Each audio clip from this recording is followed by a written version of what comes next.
கோடை வெயிலை சமாளிக்க குளிர்ந்த நீரை பருகி உடல் சூட்டை தவிர்க்க மக்கள் மண்பானை வாங்குவதில் ஆர்வம் காட்டி வருகின்றனர்.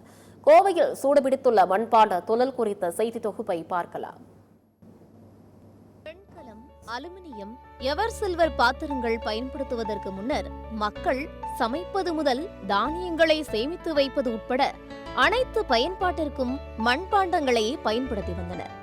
உடலுக்கு மிகவும் நன்மை பயக்கும் இந்த மண்பாண்ட பொருட்கள் மக்களின் வாழ்வியலோடு கலந்திருந்தது.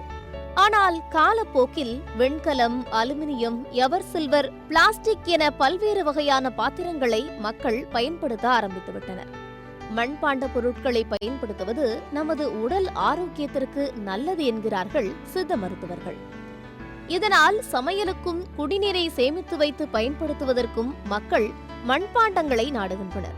தற்போது கோடை காலம் தொடங்கியுள்ளதால் மண்பானையில் குடிநீரை ஊற்றி வைத்து குடிக்கும் பழக்கம் அதிகரித்துள்ளது.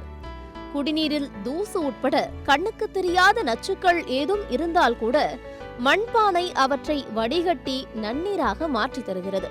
இதனால் சுகாதார ரீதியாக பலரும் மண்பானையை விரும்பி வாங்குகின்றனர்.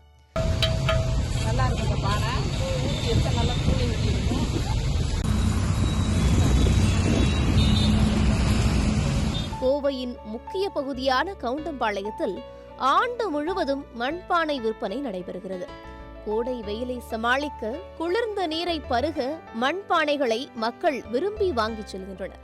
மண்பானைகளில் இயற்கை முறையில் குளிரூட்டப்பட்ட குடிநீர் கிடைப்பதால் உடல் சூட்டையும் தாகத்தையும் தணிக்கும்.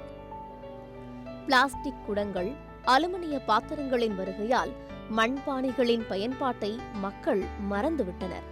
ஆனாலும் சமீப காலமாக இயற்கை சார்ந்த வாழ்க்கையை மக்கள் விரும்புவதால் இயற்கை விவசாயம், செக்கு எண்ணெய், மண்பானை என மக்கள் உடல் ஆரோக்கியத்திற்கான வாழ்வியல் முறைகளில் ஆர்வம் காட்ட தொடங்கியுள்ளனர் என்கின்றனர் மண்பாண்ட வியாபாரிகள். வாட்டர் பாட்டில் அதுல இருந்து 10 லிட்டர் வரை இருக்கு. களிமண் வந்து கிடைக்கிறது இல்லை. களிமண் ரொம்ப சிரமப்பட்டு தான் எடுத்துருக்கோம். களிமண் வந்து ஒவ்வொரு டைமும் கலெக்டர்கிட்ட மனு கொடுத்து இங்கே கவுன்சிலர் மூலியமா வச்சு பேசிட்டு அவர் நல்லா சப்போர்ட் பண்ணி நம்மளுக்கு எடுத்து கொடுத்துட்டு இருக்காங்க. மண்ணு வந்து ரொம்ப சிரமமாக தான் இருக்குது கிடைக்கிறதுக்கு. நலவாரியம் இருந்தும் மழை காலங்களில் அனைத்து மண்பாண்ட தொழிலாளர்களுக்கும் இழப்பீடு தொகை கிடைப்பதில்லை என்றும் இதற்கு அரசு நடவடிக்கை எடுக்க வேண்டும் என்றும் கோரிக்கை விடுக்கின்றனர். மண் எடுக்கிறதுக்கு மட்டும் எந்த பிரச்சனையும் இல்லாம எங்களுக்கு எப்பவும் மண் எடுக்கிறதுக்கு சப்போர்ட் பண்ணாங்கன்னா போதுங்க. அது பெரிய மழை டைம்ல வந்து வருஷத்துல ஒரு டைம் பணம் கொடுக்குறாங்க. அது எல்லாத்துக்குமே வந்து சேர்றது இல்லை. நிறைய பேத்துக்கு வர்றதில்லை இந்த பணம். அது சரியான முறையில் எல்லாத்துக்கும் வந்தா பரவாயில்ல. அது போய் கேட்கும் போது அங்க சுத்தமாவே ரெஸ்பான்ஸ் இல்லைங்க. வருவோம், நீங்க போங்க, அது வரப்பதானே வரும் அப்படிங்கிற மாதிரி ரெஸ்பான்ஸ் கொடுக்குறாங்க. அங்க இருக்க நல்ல ஒரு ரெஸ்பான்ஸ் வந்துச்சுன்னா பரவாயில்ல.